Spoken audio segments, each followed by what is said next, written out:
Buenos días a todos. Aquí estamos de nuevo en nuestra escuela bíblica, empezando una nueva etapa y una nueva serie de estudios que vamos a llevar a cabo durante los próximos domingos. Vamos a estar estudiando personajes de la Biblia, personajes que actuaron de forma responsable. Así que algunos de ellos serán un poquito más conocidos, otros serán quizás un poco más desconocidos para algunos de vosotros. Pero de cada uno de ellos vamos a tratar de sacar aplicaciones para nuestra vida, para nuestro entorno, esta situación en la cual estamos viviendo, que pueda ser de bendición para cada uno de nosotros. El personaje con el cual vamos a empezar esta sección quizás es un personaje no demasiado conocido en la Escritura. No he escuchado demasiadas predicaciones de él. Es un hombre viviendo en una situación muy complicada, en una situación de esclavitud, en una situación de temor, en una situación muy inestable, como estamos viviendo en este momento también nosotros. Su nombre, Onésimo. Personaje que aparece en la epístola de Filemón, la epístola del apóstol Pablo a Filemón. Algunas pinceladas solamente acerca de este hombre, así que tendremos que trabajar un poquito en información en epístola y en otras también áreas externas que nos puedan dar algo de información sobre este personaje. Una de las cosas que sabemos de Onésimo es que era un esclavo huido. Y los esclavos tenemos que entender lo que significaban con el principio de la ley romana en el siglo I de la era del cristianismo. El esclavo estaba a la merced absoluta de su dueño. Él era dueño de su vida, de sus caprichos, de su lujuria, del genio, del humor con el cual se había levantado su amo. No tenían ningún derecho jurídico, porque ellos no eran considerados como personas, sino como objetos. Objetos que el dueño podía usar a su pleno antojo. Se les colocaba al mismo nivel que los animales o las herramientas de trabajo y no tenían ningún tipo de amparo. No tenía derecho a compensación por las injusticias recibidas. Lo único que le correspondía al esclavo era obedecer a su amo. Y los castigos podían ser terribles. Depende de cómo fuera su amo, podía tener una vida más o menos difícil. Es interesante que todas las referencias que hay de las personas acaudaladas en la época, todas y cada una de ellas tenían esclavos y algunos se citan en varios centenares de los mismos. Pero aún la gente sencilla, la gente relativamente modesta, podía incluso tener también esclavos. Las tareas que realizaban pues eran variopintas, iban desde conserjes, cocineros, camareros, asistentes, limpiadores, nodrizas, en fin, la necesidad que hubiera en cada una de la casa. La calidad de la vida doméstica del esclavo dependía del temperamento de su amo. Y en la literatura llegamos a poder notar y a poder leer casos extremos de crueldad que se dieron en la época. ¿Cómo se llegaba a ser esclavo? ¿Por qué una persona era esclava? Pues mira, por varios motivos. En primer lugar, podía ser capturado en una guerra. Invadía el ejército romano un país y a los que él consideraba aptos para trabajar o que eran vendibles se los llevaba cautivos y después en el mercado de esclavos eran vendidos donde tú podías pujar por cada uno de ellos. Otro motivo era por no poder pagar tus deudas. Si tú tenías una deuda que no habías cubierto, la persona que te había prestado el dinero podía hacerte su esclavo. A veces hay algunos casos que se daban por ser incapaz de poder tener tu familia sustentada. Así que el padre vendía a algunos de los hijos para poder sacar adelante a los demás. Esto a nosotros nos parece horroroso, pero tenéis que entender que es parte de la economía de la época.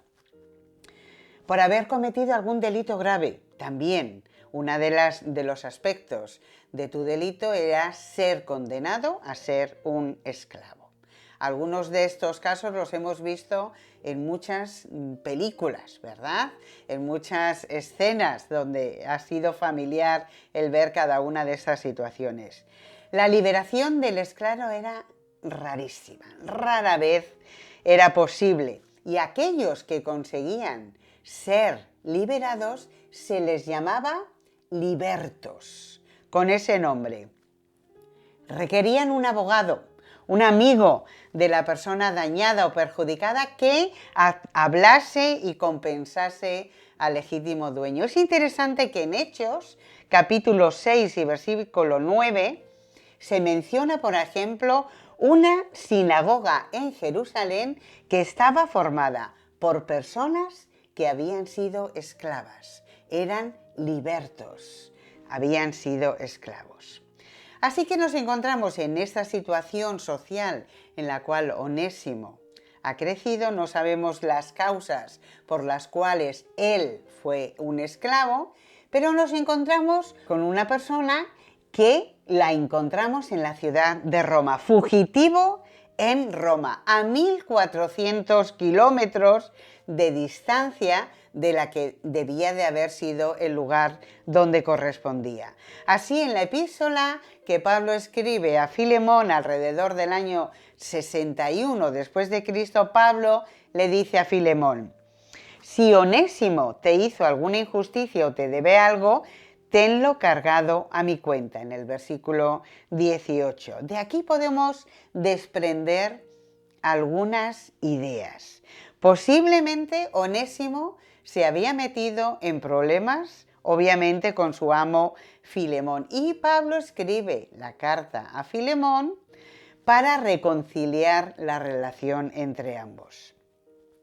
Se dice, cuenta la historia, cuenta la tradición, que Onésimo había robado a su amo Filemón para costear precisamente su huida hasta Roma, donde tenía pensado, pues mira, en una gran ciudad como es Roma es fácil pasar desapercibido.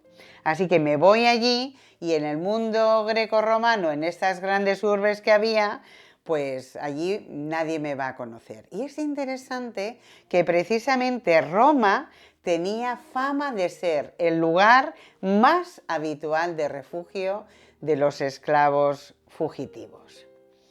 Quizás la pregunta que deberíamos de hacernos pensando en Onésimo es: ¿cómo se encontraron el apóstol Pablo y Onésimo? La Escritura no nos dice, no nos da esta información. Sin embargo, cuando la libertad dejó de ser una novedad para Onésimo, es probable que éste se diera cuenta de que estaba metido en un gravísimo problema. ¿Por qué?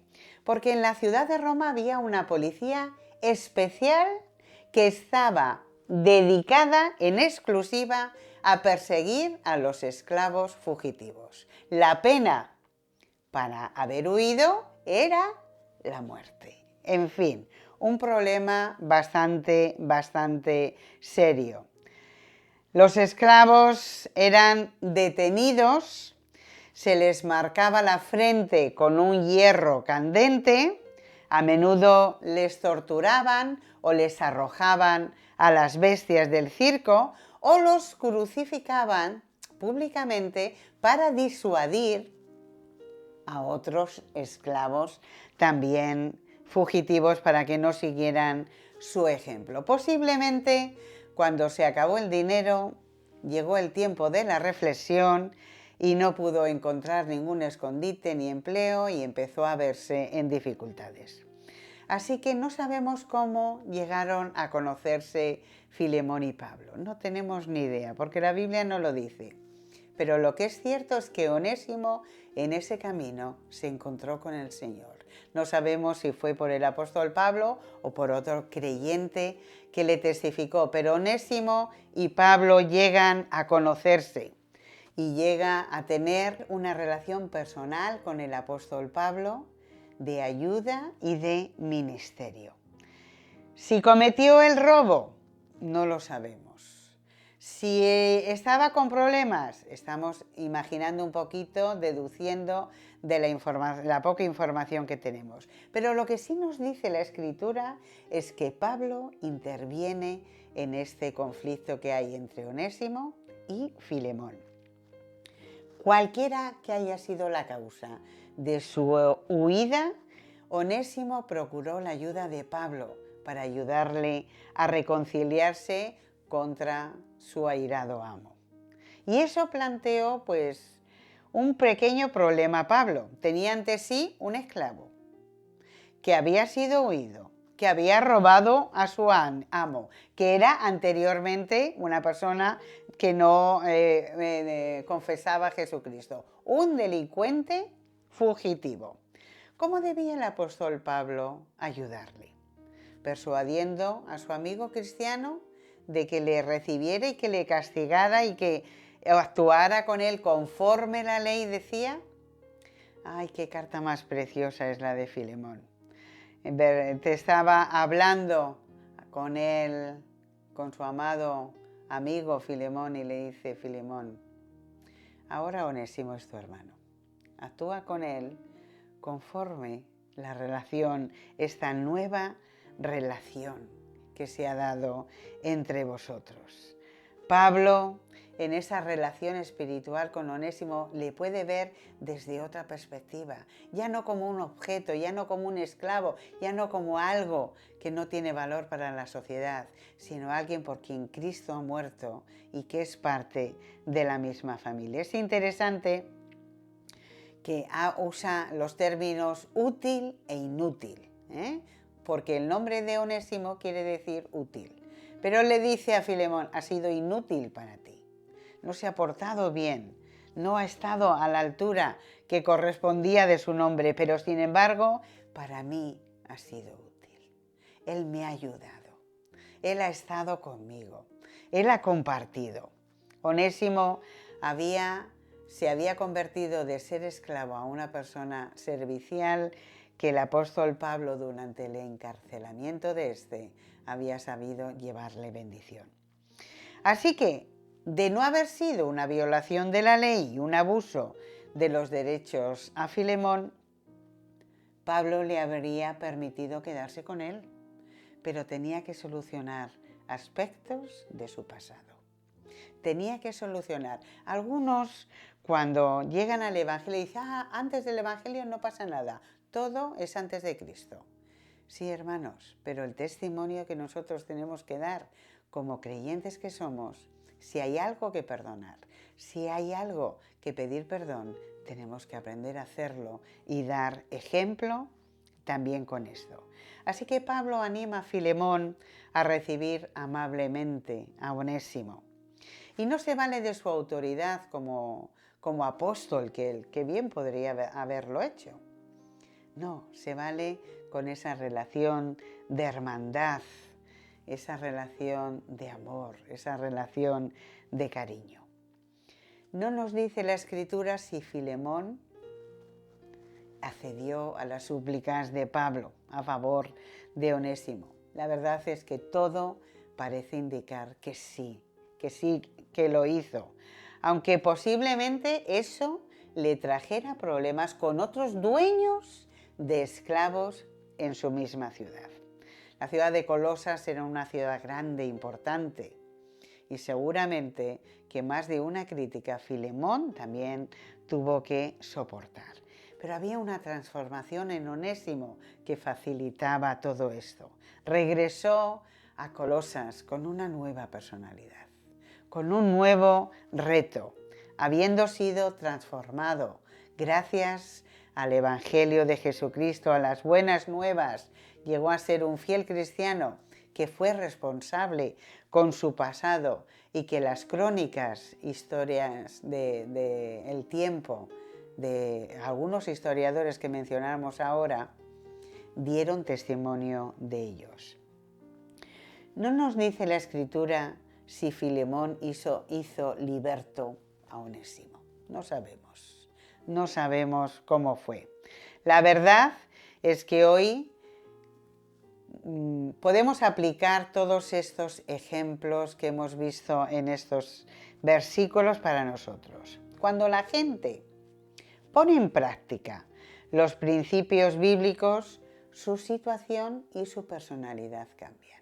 No importan las circunstancias en las cuales esté viviendo, no importa lo injusto de la situación que esté siendo su vida, no importa.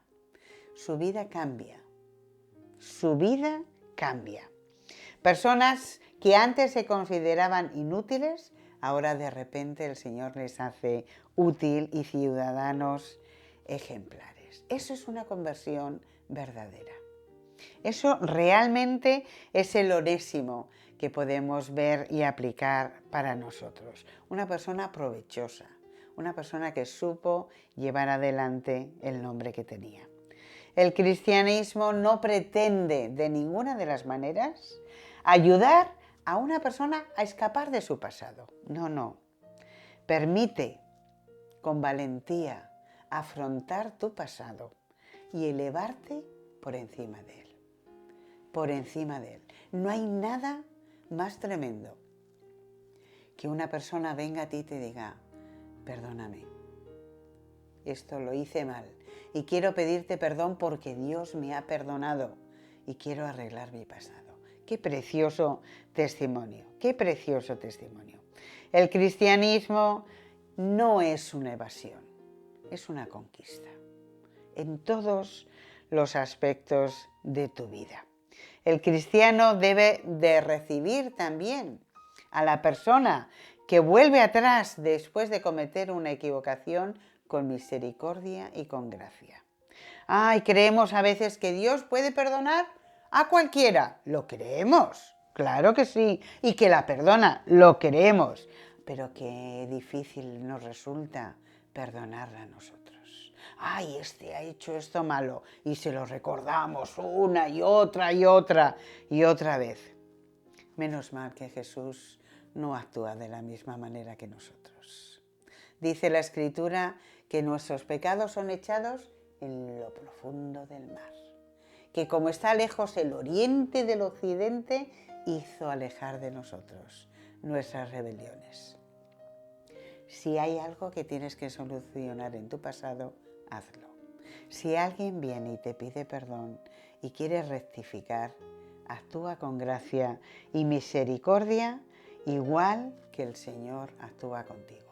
Porque volver y reconocer un error nunca es fácil, hermanos. Nunca es fácil.